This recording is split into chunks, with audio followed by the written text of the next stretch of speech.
Okay, tonight's episode of Pottery Central Funhouse will consist of doing an extremely challenging single-piece goblet. So the way this works is basically you're throwing a cylinder, you choke it in to create the different section or the bowl section, and then you're going to add a disc in the bottom and compress it. Originally,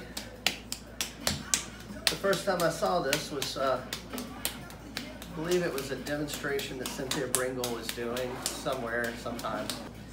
Slam it in the middle, rotate slowly, slap with equal pressure from both hands in a rhythm. You're trying to align the clay, seal it on the side that's going away from you. Allow the clay to come up between your hands. So you can do this with a closed bottom or you can do it with an open bottom. I think leaving it open is probably the way to go. The upside to having a closed bottom is that, of course, you can hide your seam. But if you go back in and you smooth that out, tap it on center like you're going to trim it, and clean up the foot, and then put a tool down in there to smooth that seam out, then that'll of course strengthen it, and it'll increase the level of craftsmanship. I'm going to dive all the way down to the back. So open up the bottom wide enough to where you're not going to tip it over the first time you use it, and break it. Essentially here I'm going to make a glorified cylinder, and I want to leave enough meat in the whole thing to where it's going to support itself when I put the disc in. I would like to maybe do some decoration down on the foot, so I'm going to leave extra clay down there. Support the sides and then compress the rim. So you see I'm already kind of making a blank shape of what it's going to be. We need a little more volume up here because that's where the good stuff goes. Okay. So this is the choke part. So I'll wet the outside here. I'm going to choke this in a little bit.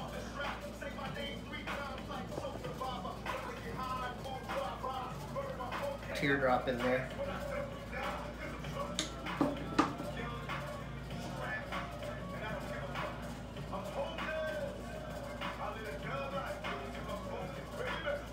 So this dries it out, strengthens it. Yeah, that's not too bad. Alright, okay, so now we're back to it here. I've dried out the inside with the teardrop rib. What I want to do now is separate the bottom from the top. And the way I'm going to do that is I'm going to create a disc for the bottom, and I like to call it a UFO. This is also how I fix student pots that have gone too far, is I make a little disc, or since everybody knows what a UFO looks like, I just say UFO. So it's a tapered disc with a convex side that will go down.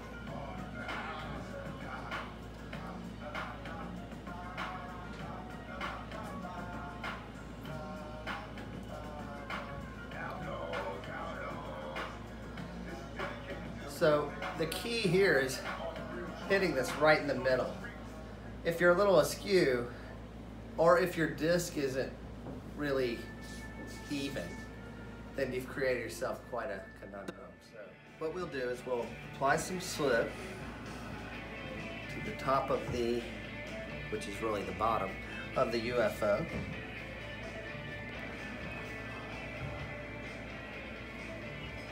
Then we'll apply a little slip on the interior of the goblet bowl.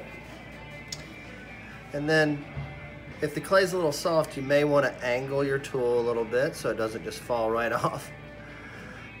And try to carefully position that right directly in the center. And drop it down in there. Ah, there we go. And make sure that's sealed up, that little hole. So now what we're going to do is we're going to try to make sure that we get this sealed so that the air trapped in the stem is going to help support the bowl. So we'll add a little water in there. Then I'm going to support the outside. And then I'm going to slowly come out and pull that disc and try to get it to seal and integrate into the bowl.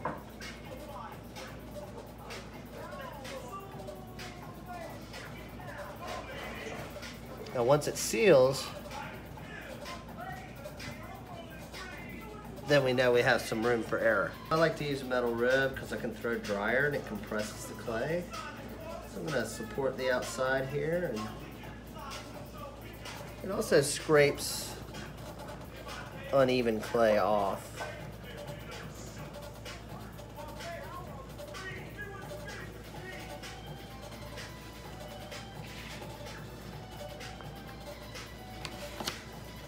Now I'm going to run it down the inside. Anytime you touch the outside, you support on the inside. Anytime you touch the inside, guess what?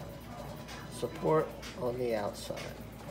So I'm running this down the interior wall, supporting the rim.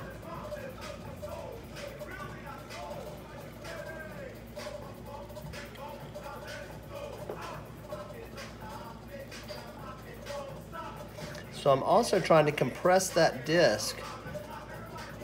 Even though I pinched it and got the clay particles really close together, it's nice to be able to really run a rib across it. Whenever you're making something that you're going to drink out of, you want to pay extra close attention to the rim. The rim is, of course, where you're going to put your lips. And if it's got a hard edge, of course, that's uncomfortable. If it's too thin, it makes you feel like you might chip your teeth. If it's real fat, it'll run down the side of your face. Hook this over the rim and support the sides, and that'll smooth and round your rim.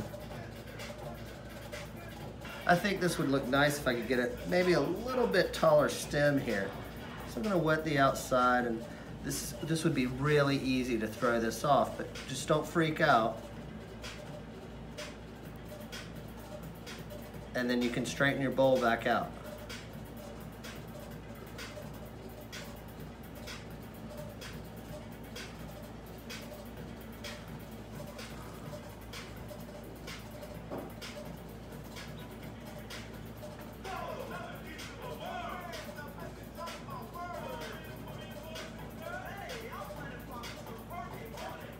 So I'm going to dry that out a little bit.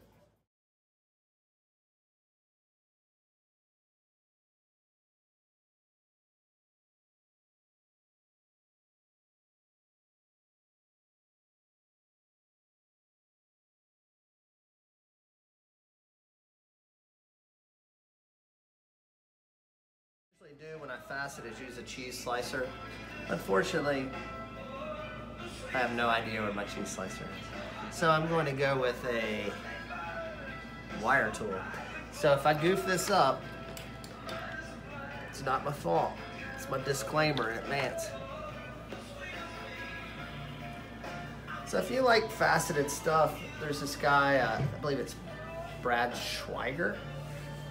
I think I'm saying his name right. He is at Ohio University in Athens, and he does mega facet. Like, I think he throws a big block and then like cuts it into a pot. But anyway, I want to create a line first, actually, to put my wire in, so I can at least start them all at the same spot here. So and then a little line right below it. I got a little movement on my bowl, so I'm gonna go ahead and straighten that back out.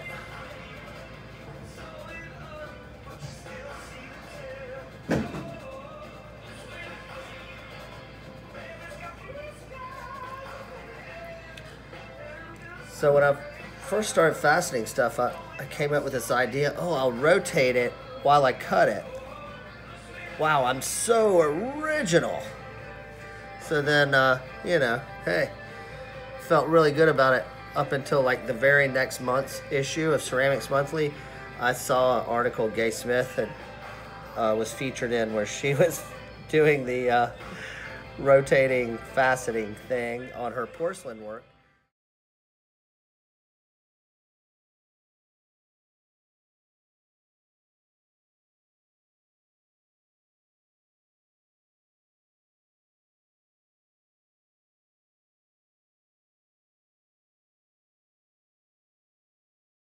Okay, so once you hopefully successfully facet around the bottom, and you know, really, this is challenging to do the twist.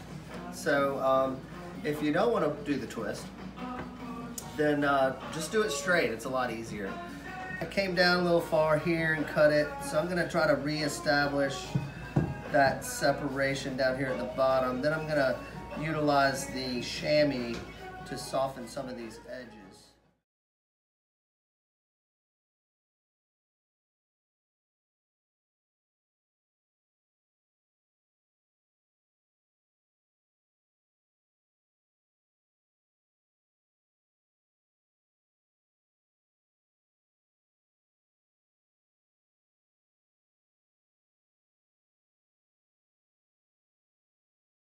Any kind of hard edges here, I'll just go ahead and soften up at the next stage. One of the few times that I actually rotate the wheel when I have the cut underneath is when I have an open bottom, and in this case I do have the open bottom because I opened all the way to the back. It's firm enough, I'll invert it, tap it on center, and I'm going to compress. I might even go as far as to add a little thin snake or coil in that seam to make sure that it looks good and that it's as strong as possible. So, wire tight, dry hands, no James Bond. This concludes this episode of Pottery Central's Clay Funhouse.